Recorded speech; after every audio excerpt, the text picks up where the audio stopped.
Let's bring in the host of Left Coast News, Ethan Behrman. And speaking of Gregg Jarrett, Fox News legal analyst and author of Witch Hunt, joins us as well. Gentlemen, great to have you both with us. Hi, Shannon. Good to be here. So in speaking about what's going on the Hill with respect to impeachment, Andrew McCarthy, who's going to be on the show a little bit later, wrote a piece talking about this secrecy that's going on. He says they refuse to vote, Democrats, hide behind closed doors, withhold key documents and testimony, and provide their media friends with selectively skewed leaks. It is the Russian, quote, collusion phantasm 2.0. Ethan, a chance it backfires on Democrats? Well, there's always a chance if they don't get the evidence together and get the votes together to actually come to the full vote on the House floor. But I know that's what Speaker Pelosi is busy doing, and that's why this is a grand jury style beginning to the process, which is not done in public, which is not subject to cross-examination. That's what will happen on the House floor when we come to a full impeachment. But I have much greater confidence that the Democrats have their facts together in this case, and they're just shoring that up through this process. Well, and Greg, that at least in part does not include sharing what they have so far with the vast majority of House members. You know, in all previous presidential impeachment inquiries, there's been a full vote by the House, and rules of fairness and due process were established. That has been thrown out the window here. Secrecy is anathema to this process of due process. Accountability and transparency is fundamental in any democracy. And what we're not seeing it here. Witnesses are being threatened with obstruction if they don't appear, being told they can't bring counsel. Americans are left in the dark. Republicans are deprived of their right to call witnesses under subpoena.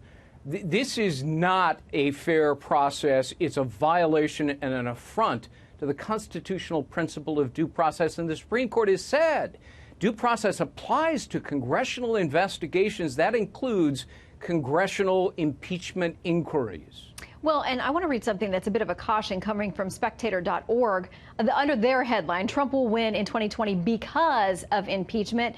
They talk about what's going to happen after the House impeaches him and then the Senate does not remove him. It says, think about the rallies he's going to have then. Trump will repeatedly remind his supporters that after two partisan witch hunts perpetrated by unscrupulous antagonists with little regard for evidence and less for ethics, he is still standing and ready to take on any challenger the Democrats nominate. Ethan, how do you think that plays in 2020? I just totally disagree, and history is a great precedent for that. I mean, look, George Bush won in the year 2000 after the Republicans went through their witch hunt against Bill Clinton, where Whitewater didn't reveal anything. However, a one-word lie under oath is what they based their vote on in the House of Representatives. So I don't agree with that assessment at all. However, I would like to add, in this case, we have overwhelming evidence, unlike Bill Clinton, that goes on and on and on, and numerous allegations and connections with foreign powers, which, remember, unlike what some of the president's defenders say, when you go back to the Constitutional Convention, it doesn't have to be an actual crime under federal law to impeach. There are many other aspects of this and the way the president has been operating that will lead to this impeachment. This is exactly what the framers feared, that an opposing party would seek to remove a president based on partisan reasons. Read Federalist 65, Alexander Hamilton. I actually have. And then now go read the Constitutional Convention on July 19th. Let me finish my point. Let's let Greg finish, and then Ethan will give you time. It is not to be used on specious grounds cloaked in partisanship. That's a quote. And that's exactly what this is all about. Is there a high crime and misdemeanor here? Literally, no. The criminal division, the Department of Justice, looked at the official record of the conversation and said there's no crime here. So what do we have? This amorphous concept of abuse of power, nowhere in the Constitution, and no fixed meaning. That is fundamentally wrong.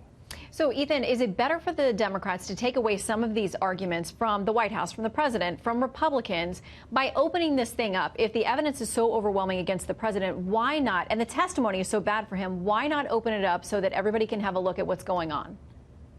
Yeah, when the investigation is complete, that's exactly what will happen in the House hearings.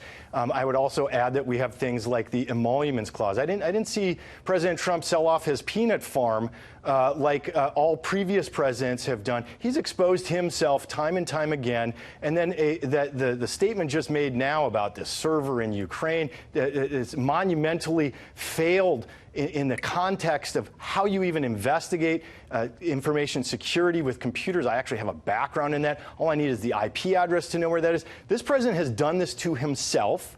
And the detractors and the defenders, the defenders in this case, have failed to address the foreign emoluments clause, the domestic emoluments clause. We have money and time. No, it's absolutely a fact. Greg, it is well established. These are very clear. No, go back and read the Constitutional Convention from July 19th and July 20th, where they've argued this out as they were putting together our Constitution and pointed out these exact connections to foreign powers and money that was made on behalf of the president. Quick final word to you, Greg. Bringing up emoluments is just a sign of desperation. It's a silly argument.